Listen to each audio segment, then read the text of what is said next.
Welcome to Pax Britannica. Witchcraft in Early Modern England with Professor Darren Oldridge.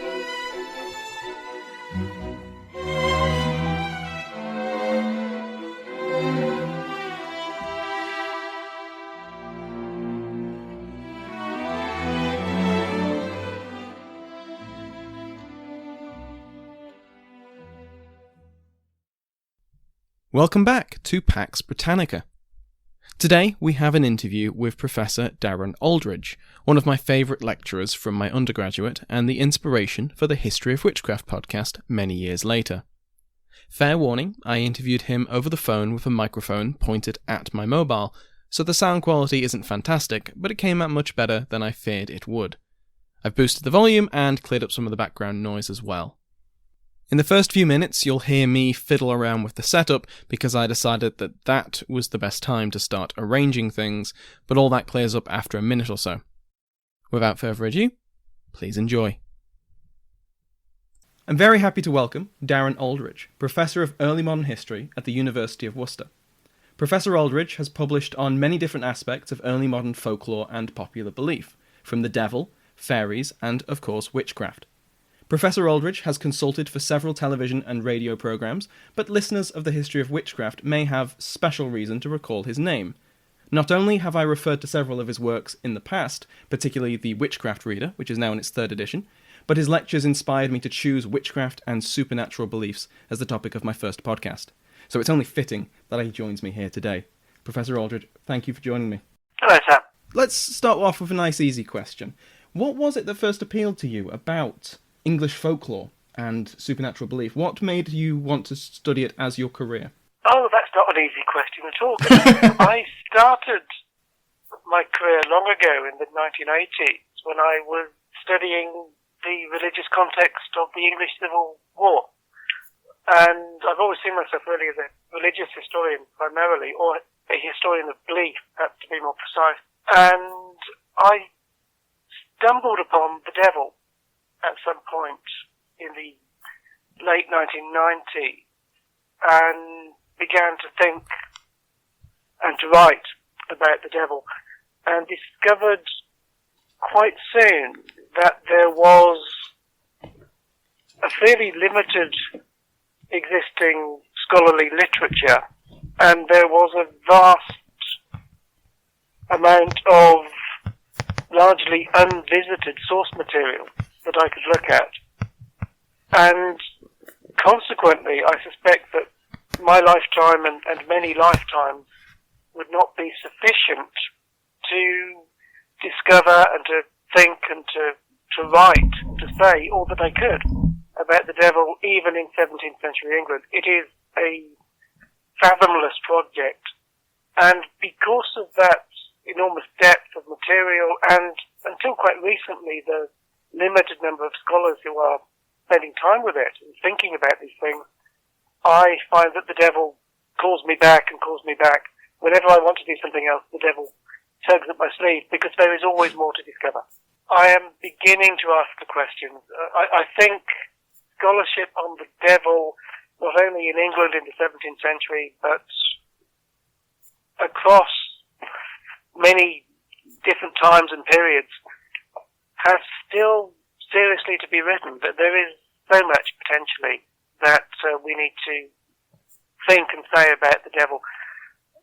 You mentioned witchcraft at the start, Sam, and witchcraft is one of those areas of scholarship in which there is considerable activity and a great deal of scholarly publication, and indeed there's lots of non-scholarly work going on all the time.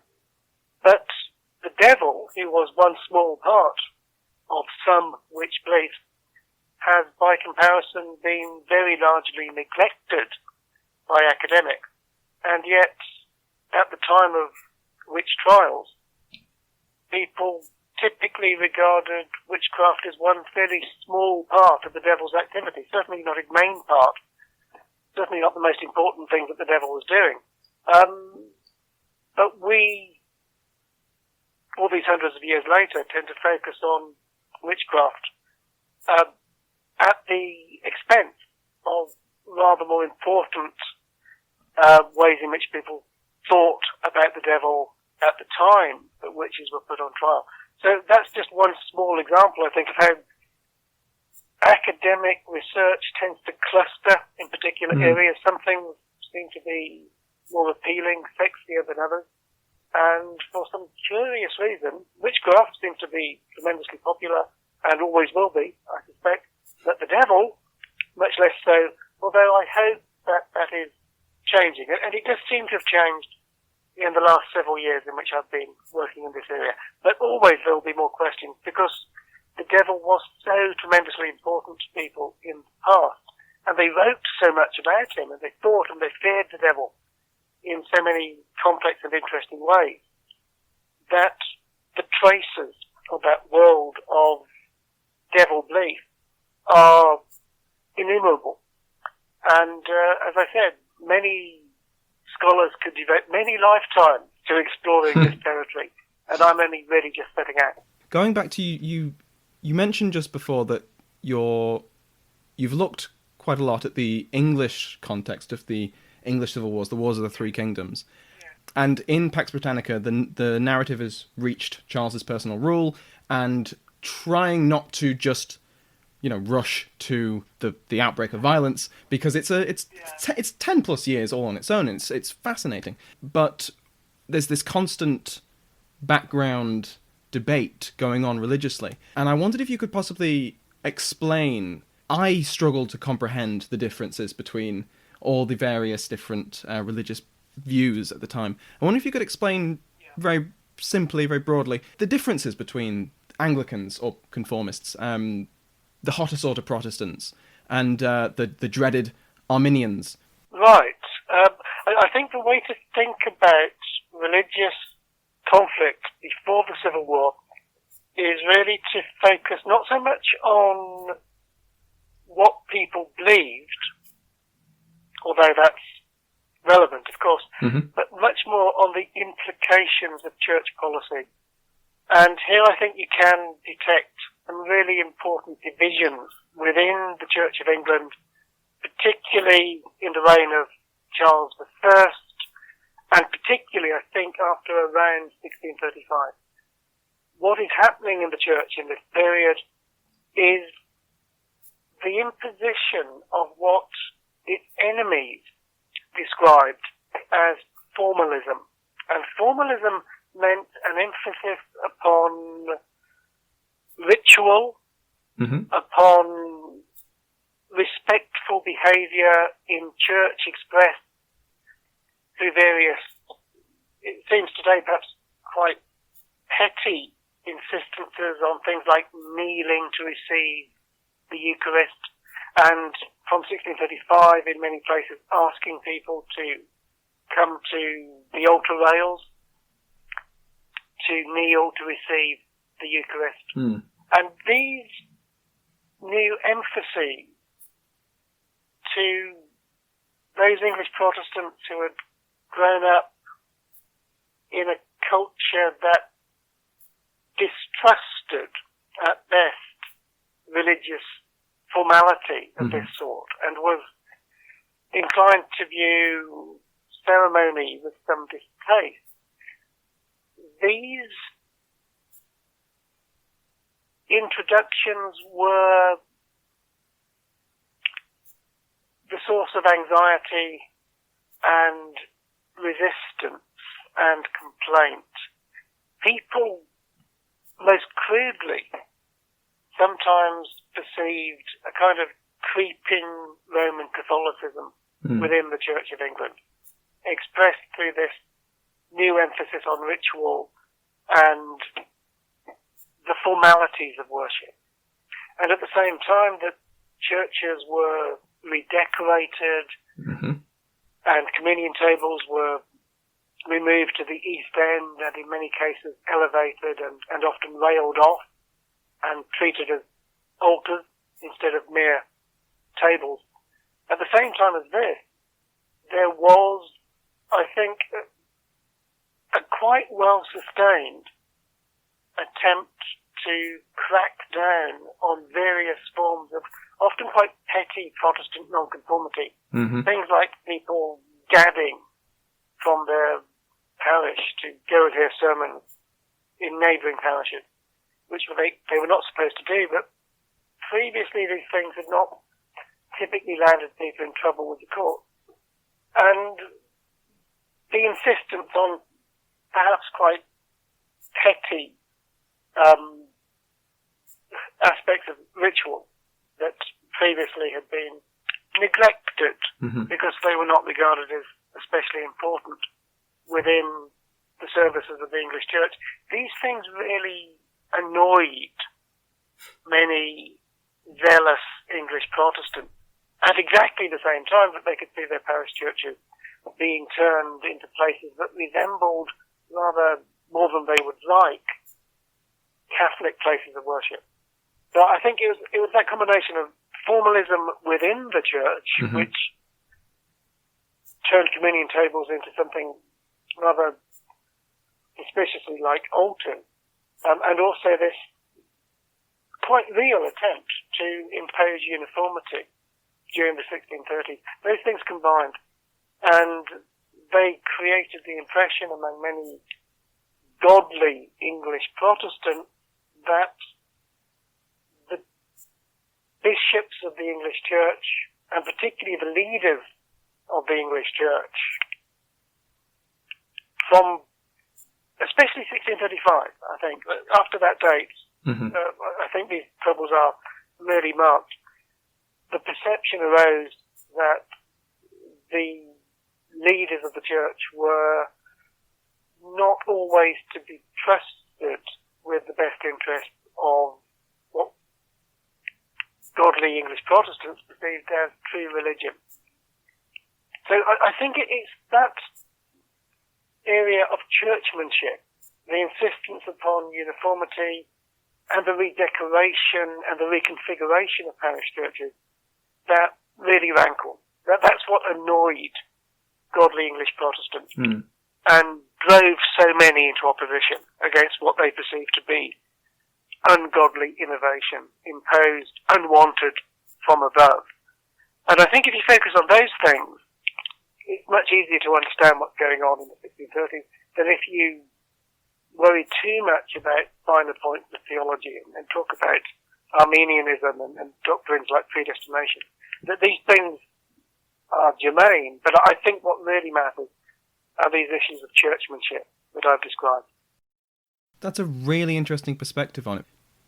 England is quite noticeable. It's quite notable how relatively few and far between witch panics on the scale of as nearby as Scotland and certainly Germany and other parts of continental Europe.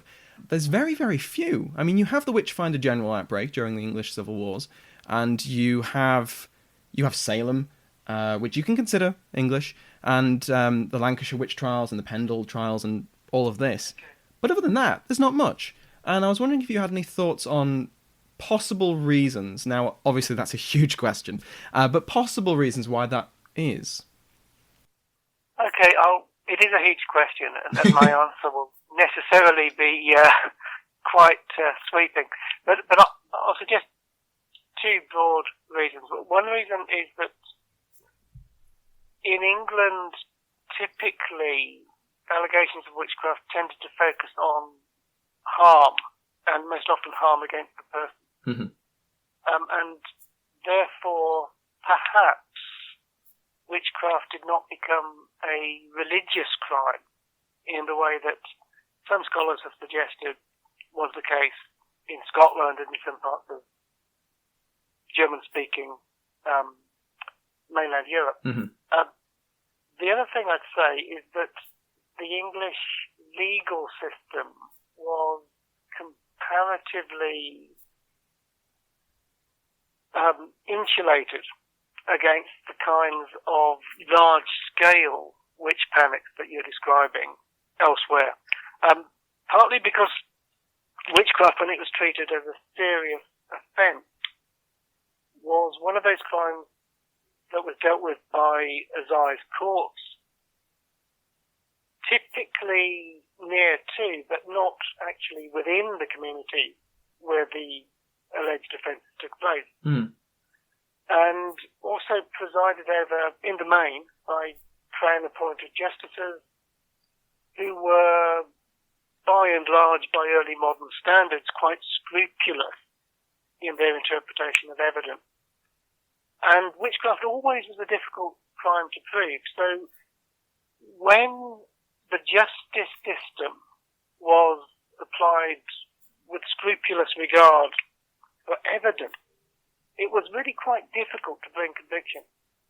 And I suspect that England, where there was, by European standards, a quite centralised justice system, was the sort of region where big-scale witch panics were less likely to happen because of the apparatus that I've described. And it could be telling that the one example everyone knows of, where there was this really quite extensive series of witch prosecutions, mainly in 1645, 1646 in the eastern counties. These happened when that traditional apparatus had broken down, of course, during the English Civil Wars. So I think that the answers to your question include the way that in England perhaps religion was not the driving force behind allegations of witchcraft. It was not really a religious crime in quite the same way perhaps in Scotland or in other parts of Europe. And also the fairly centralised and quite careful judicial oversight of the process of witchcraft allegations. Those two things, I suspect, help to explain why relatively few people were tried, and those that were tried, in most cases, were either acquitted or they escaped with their lives. And that leads me to another question, because this is a theory that I've heard, and I sadly cannot remember where I've read it, and you may know, but there's a theory that the Puritan elite, for lack of a better term, were more interested in prosecuting a wide-ranging witch hunt, and they were frustrated at the royal and official restraint that was shown. I think there's a case, one of the Halifaxes sends a lot of angry letters because the justice is not taking it seriously. And there's this theory or argument that this played a role, some big or small, in the not just the breakdown between king and parliament, but also when that breakdown occurred, especially in the eastern counties, the conflagration that occurred there. I wonder if you have any thoughts on that. I would be cautious in identifying the zealous prosecution of witchcraft with any particular faction within the English Church. Yes, you can find people who you might identify as godly among those advocating the strictest penalty against witchcraft. And William Perkins is an obvious example of this in the very late 16th century. But equally, you can find plenty of people also from that godly wing of the church who were very cautious about, in their view, fueling superstition by encouraging or even permitting people to make allegations of witchcraft. And from a little bit earlier in Essex, in the 1580s and 1590s, George Gifford was one of these people. And then a little bit later, at the time of the much more serious outbreak of witch allegation in East Anglia in 1645-46, it was John Gall who opposed Hopkins. And Gall, on matters of religion, sort of broadly belongs within the godly community, it seems to me. So there is that tradition of caution and you might say judicial skepticism among those folk you might describe as English Puritans, in contrast to other people belonging to that similar wing of the church who perhaps advocated a more robust and aggressive attack on witchcraft. So I'm not sure that you can line up Puritans on one side and anti-Puritans or non-Puritans on the other in cases of witchcraft. That doesn't seem quite to fit the evidence, as I see it anyway. And the other thing I'd say that relates to that is that in England, there is, I think, at least in demonological writing, all the way from Reginald Scott in the 1580s through to the end of the 17th century, there is a strong emphasis upon a providential understanding of bad magic. That bad magic was understood when it did happen, if it could be proven, often as a token of divine displeasure against the person who had the misfortune to suffer from whatever affliction God, in his wisdom, had permitted witches to press upon them. And the proper godly response to this, again and again, English demonologists insisted, was not to accuse others of witchcraft and to seek remedy in that way, but to look to yourself and to ask, well, why is it that I am being visited with affliction, albeit through witchcraft?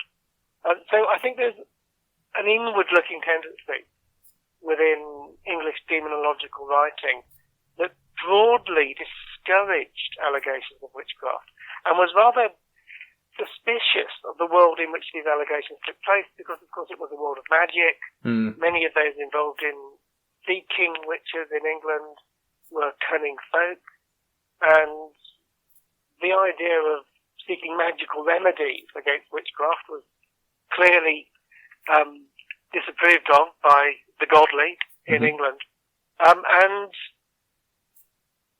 more broadly, I think that there was a reluctance among many English Protestants, including the hotter sort, to do anything to encourage people to make allegations of witchcraft.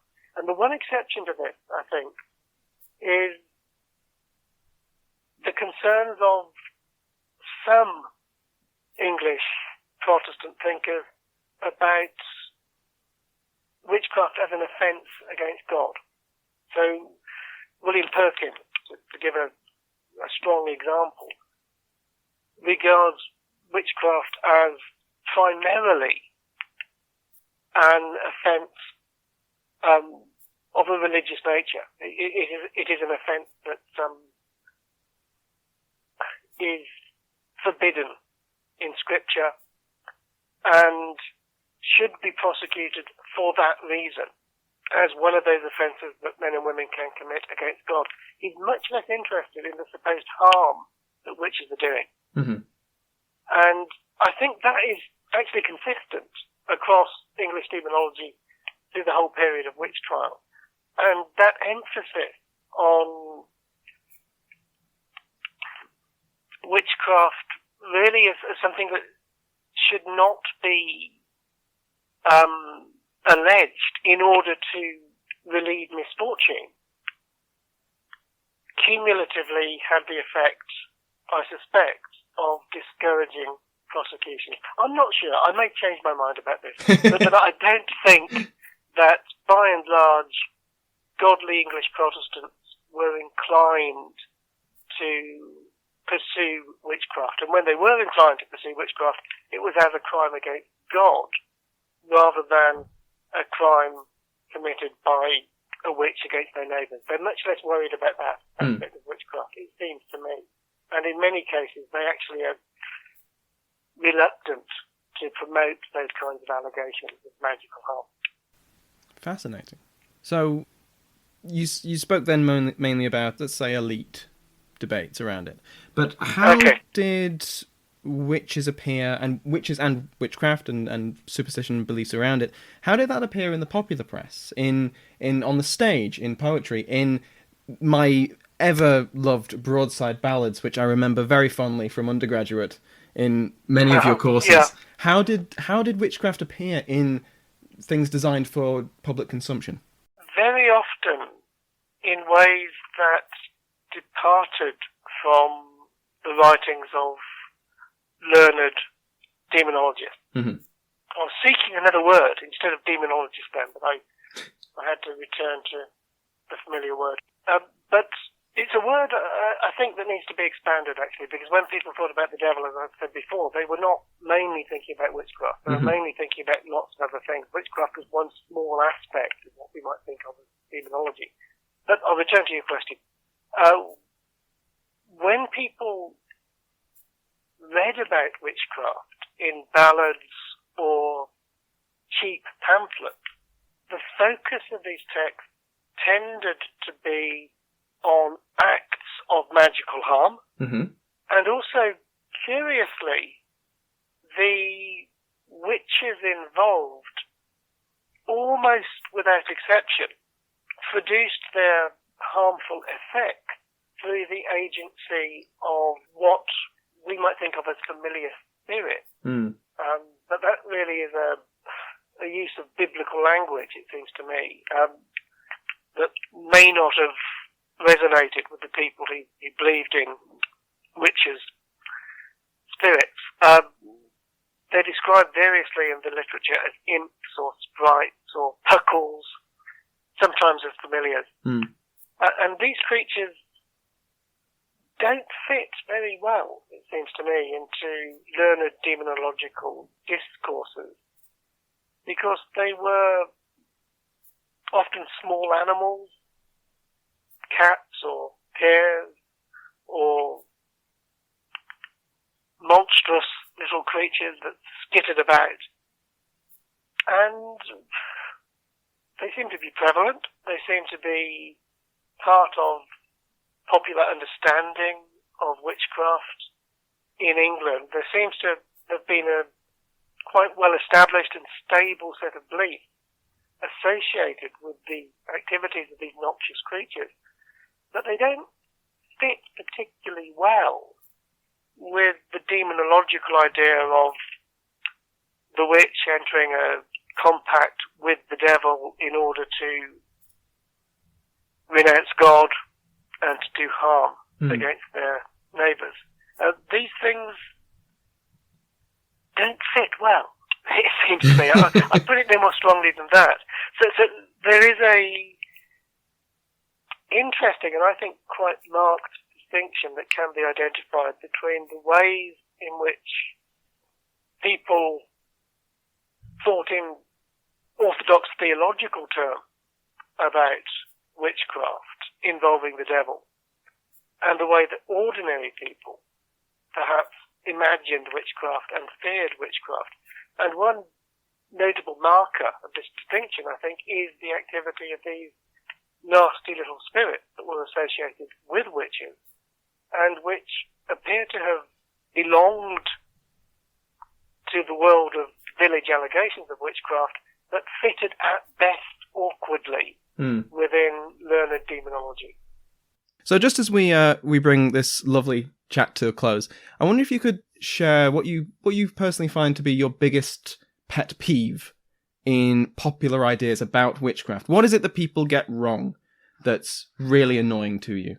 Oh, my peeve about popular understanding of witchcraft is, I think, my same peeve about popular understanding of history more generally, which is the tendency sometimes for people to imagine that the past was somehow simpler than the present and populated by people who were not as bright as we are.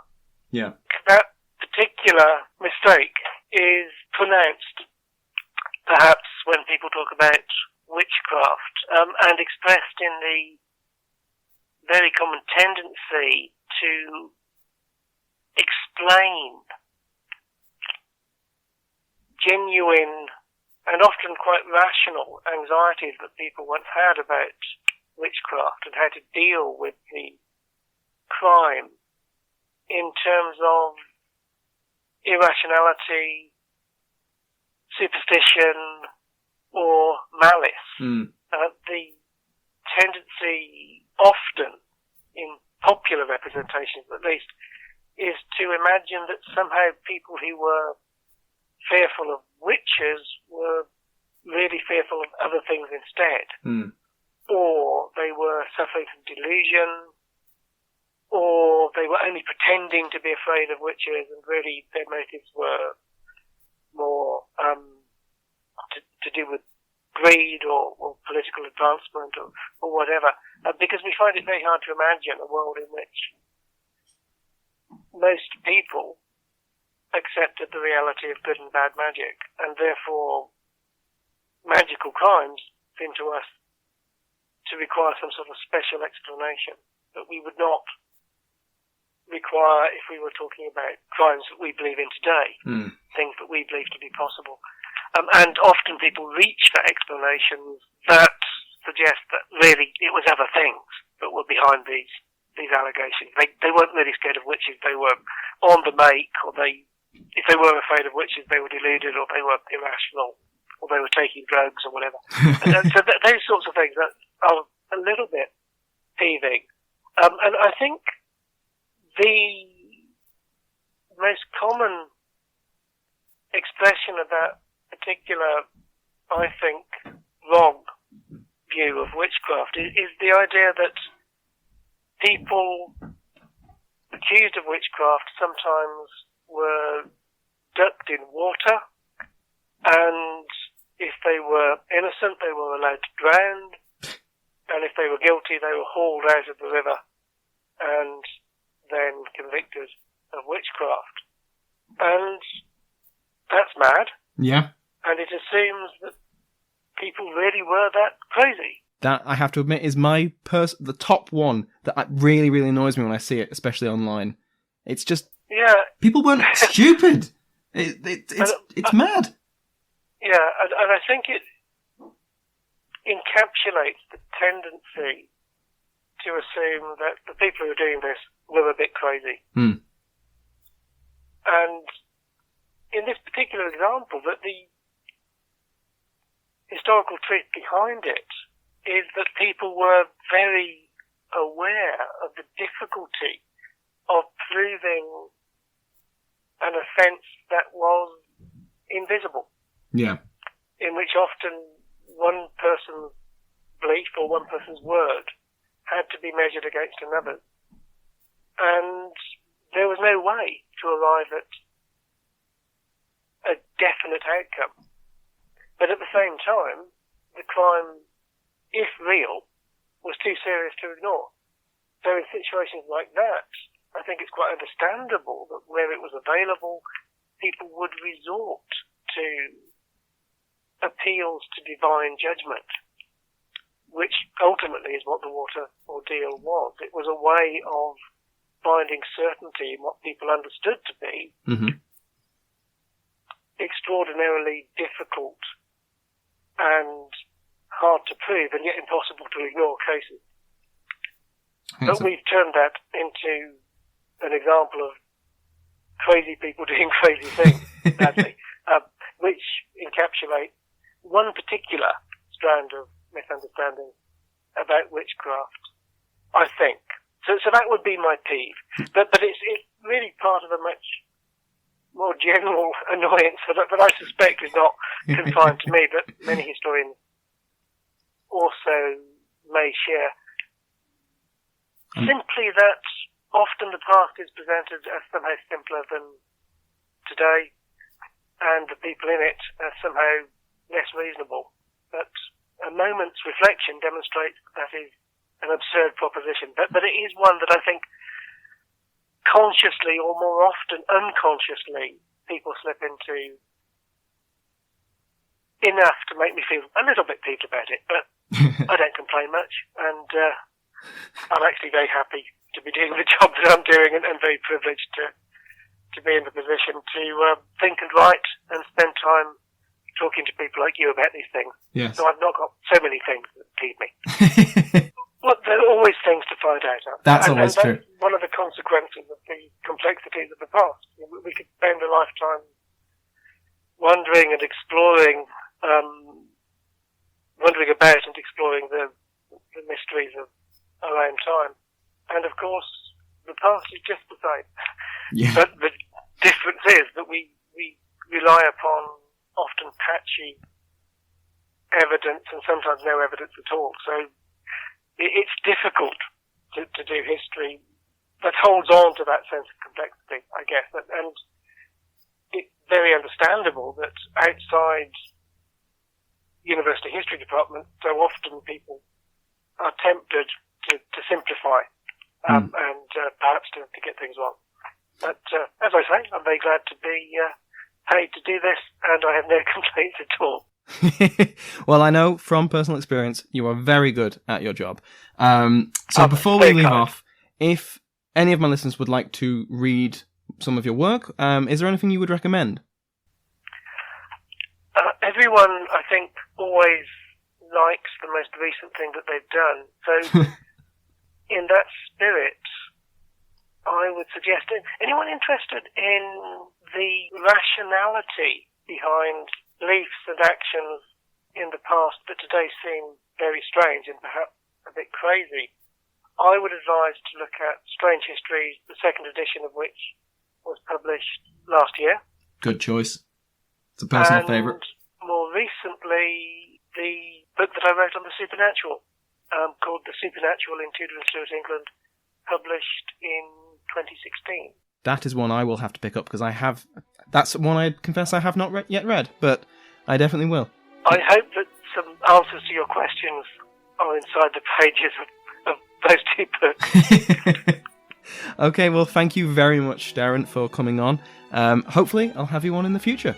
Thank you very much, Sam, and good luck with the podcast and your life in Scotland. Thank you very much. Ta-ra.